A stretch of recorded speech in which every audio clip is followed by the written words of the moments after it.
Shalom, all praises to Yahweh, Ba'ashem Shai, Ba'ashem Rakal Kodash, double wonders unto the apostles and elders of Great Millstone who rule well, and Shalom to the hopeful elect.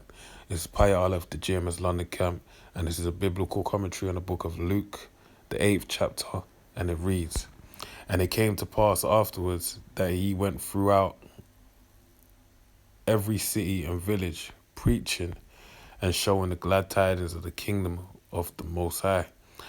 And 12 were with him, and certain women which had been healed of evil spirits and infirmities, Mary called Magdalene, out of whom went 7 devils, and Joanna the wife of Chusa, Herod's steward, and Susanna, and many others, which ministered unto him of their substance. Okay, so the Lord, as you know, he basically said the point in the gospel that he hasn't got a place to rest his head, and how he forsook riches and made himself poor for the sake of the gospel. All right. So in doing so, that's where you had these people coming in that really, showing up their faith, all right, their belief in who he is. They basically ministered their substance unto him. You could say, offering unto him basically in a show of their faith, all right? And when much people were gathered together and were come to him out of every city, he spake by a parable. A sower went out to sow his seed, and as he sowed, some fell by the wayside, and it was trodden down, and the fowls of the air devoured it. And some fell upon a rock, and as soon as it was sprung up, it withered away because it lacked moisture. And some fell among the thorns, and the thorns sprang up with it and choked it. Another fell on good ground, and sprang up and bare fruit 100-fold. And when he had said these things, he cried, He that hath ears to hear, let him hear. And the disciples asked him, saying, What might this parable be? And he said, Unto you is given to know the mysteries of the kingdom of Yahweh, but to the others in parables, that seeing they might not see, and hearing that they might not understand. And he's quoting the book of Isaiah. Because all throughout the Bible, basically, really when he boils down to it, the first 5 books of Moses are found throughout every other book throughout the Bible. The writings pertaining to the prophets, and then the gospel and letters of Paul, Peter, and various apostles, basically. All right? And then also the writings of John the Revelator in the book of Revelations. So, like it said, that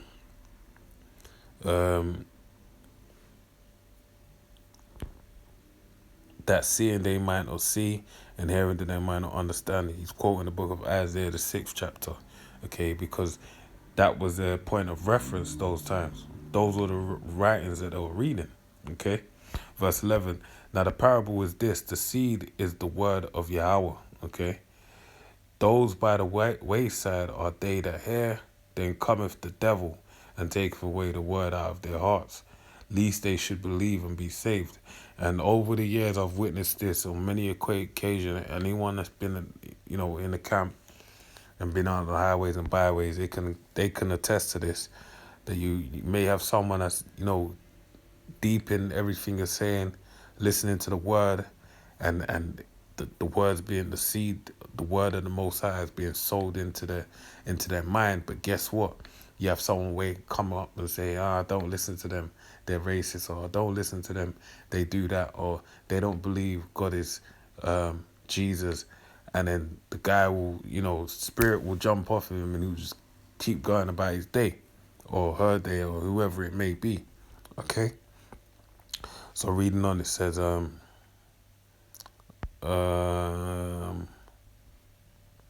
verse 13, they on the rock are they which, when they hear, receive the word with joy, and these have no root, which for a while believe, and in time of temptation fall away.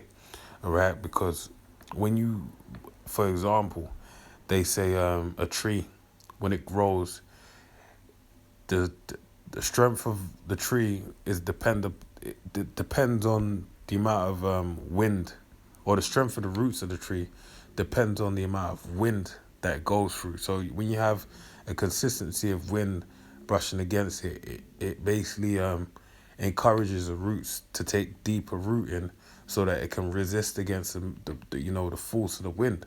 Okay, but more or less these men that pertain to this parable are like they ain't gone through no hardship, and then when they go through their first hardship, they just get taken by the roots and go out because their roots ain't that deep anyway. All right. Verse 13, all right? They on the rock are they which, when they hear, receive the word with joy, and these have no root, which for a while believe, and in time of temptation fall away, all right? And that which fell among the thorns are they which, when they have heard, go forth and are choked with cares and riches and pleasures of this life, and bring no fruit to perfection. Like you had in the book of Matthew, the 18th chapter, how that the Lord had the young man that he spoke to that did everything according that he should be doing. But the one thing that the Lord told him to do was, look, sell all your possessions and come and follow me. And he said, I can't do that. It said he wept much because he had many possessions. All right. So he basically, that was the thing that kind of pulled at him. All right. And right as of right now, I can't say that he didn't follow the Lord because I can't remember how it's worded. All right. But I know that the idea of letting go of his riches basically was hard to bear basically, and that's why I said like a camel going through a needle, that a rich man should barely make it to the kingdom. All right. So reading on, it says verse 16, no man when he have lighted a candle covereth it with a vessel, or putteth it under a bed, but setteth it on a candlestick, that they which enter in may see the light. All right. Yeah, because when you have light to light up a space, you don't hide it. All right. You don't put it away, because the whole purpose of why you lit it is to light up the space that you're in. All right. So you, if anything, you put it on a point of, it becomes a focal point of the room, right? So that all the light can cover all the space within the room. Verse 17, for nothing is secret that shall not be made manifest, neither anything hid that shall not be known, and come abroad.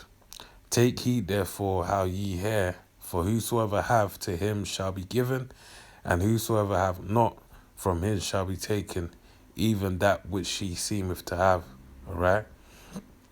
So basically, take heed, man, and that's a mindset you have to retain. That look, man, the Lord giveth and the Lord taketh away. So while you have it, all right, you have to make good of it as a point to show that there's no reason why the Lord should take it away. Okay.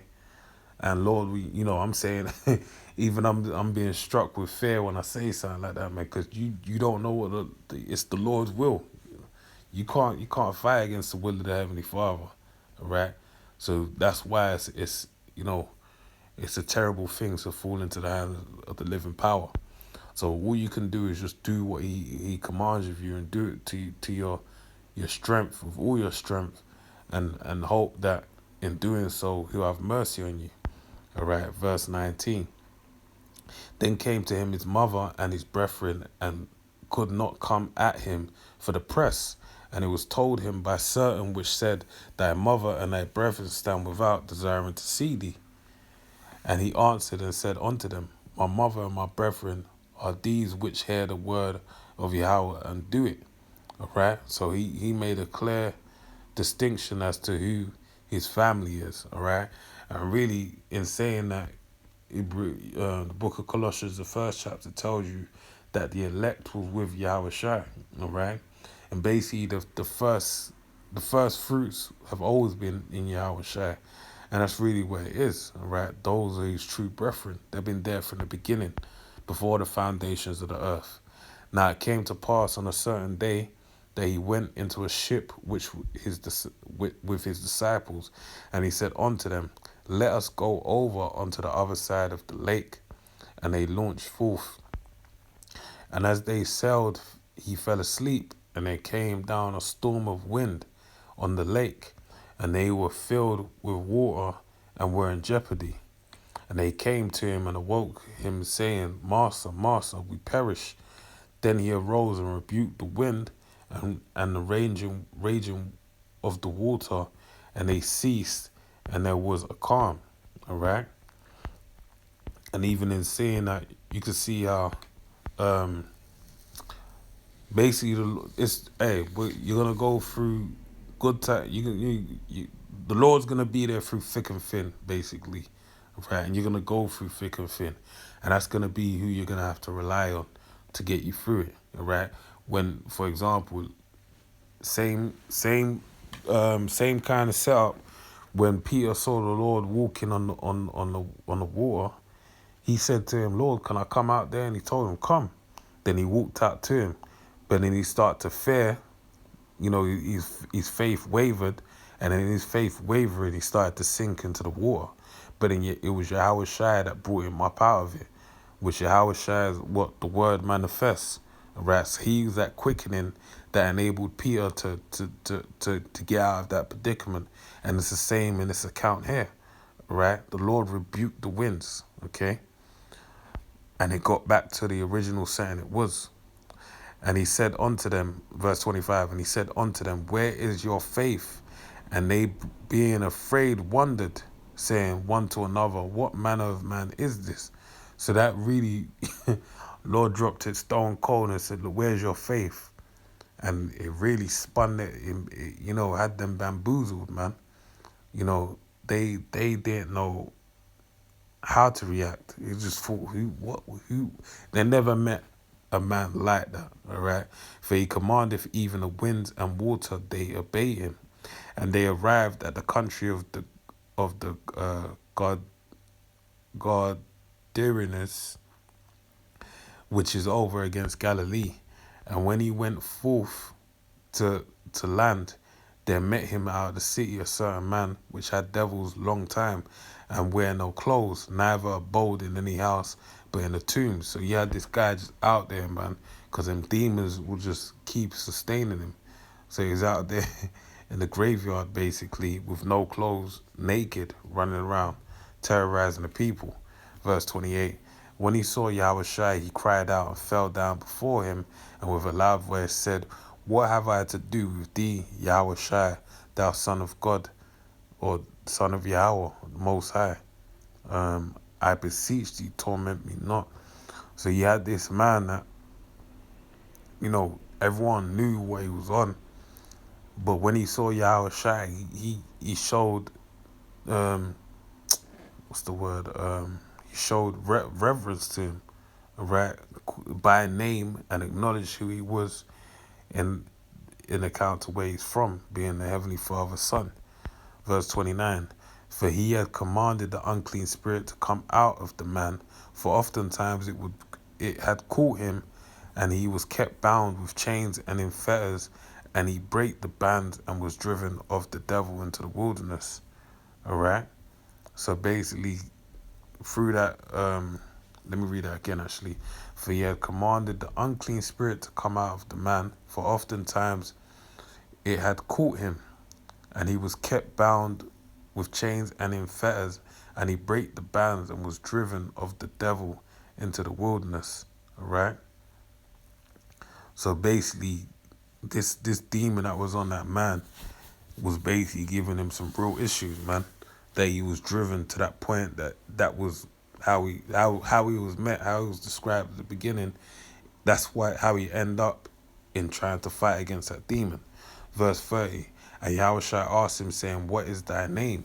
And he said, Legion, because many devils were entered into him. Okay? And I believe Legion represents 12,000 men, basically, in the army, numbering. So you can imagine the amount of demons on that man. It was a crazy amount, man. And they besought him that he would not command them to go out into the deep. All right. And there was there a herd of many swine feeding on the mountain, and they besought him that he would suffer them to enter into it.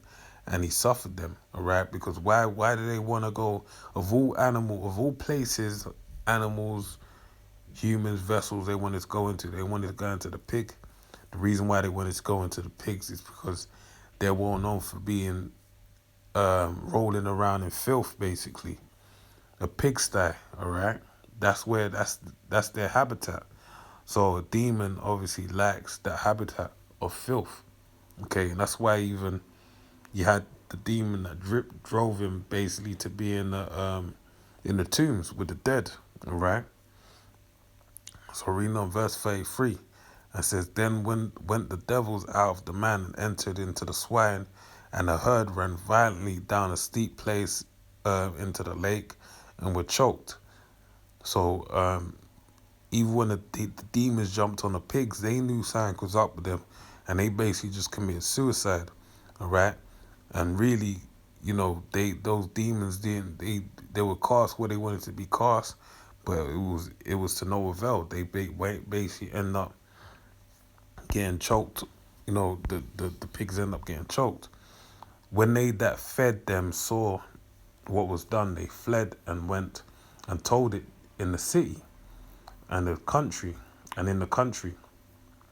Then they went out to see what was done and came to Yahushua and found the man out of whom the devils were departed, sitting at the feet of Yahushua, clothed and in his right mind, and they were afraid, right? Because this man was known for having demons on him, but they saw him in his right mind with clothing, all right, by the feet of Yahushua, all right, and they also which saw it told them by what means he that was possessed of devils was healed.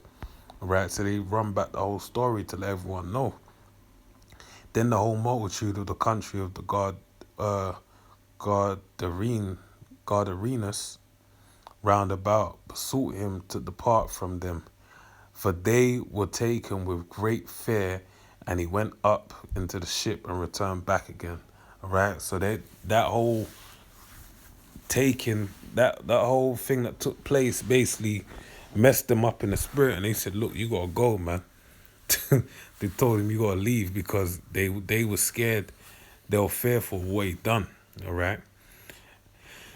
Verse 38. Now the man out of whom the devils was departed besought him that he might be with him, but Yahushua sent him away, saying, Return to thine house and show how great things of Yahweh have done unto thee.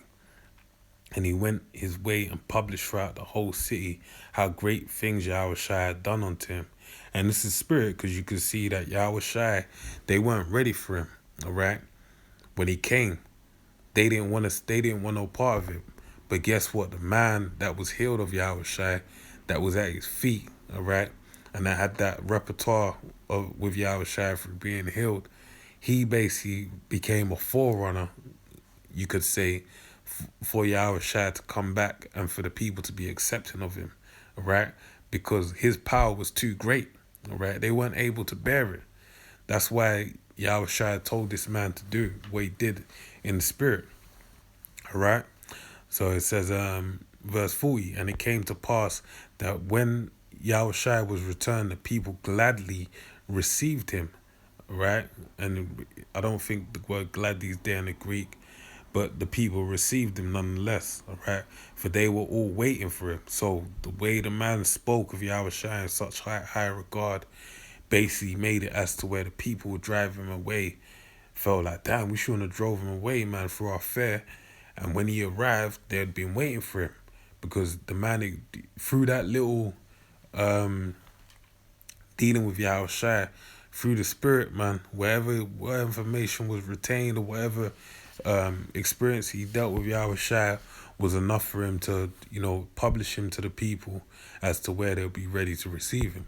Verse 41, and behold, there came a man named Jairus, and he was a ruler of the synagogue, and he fell down at Yahushua's feet and besought him that he would come into his house, for he had one only daughter, about 12 years of age, and she lay a dying.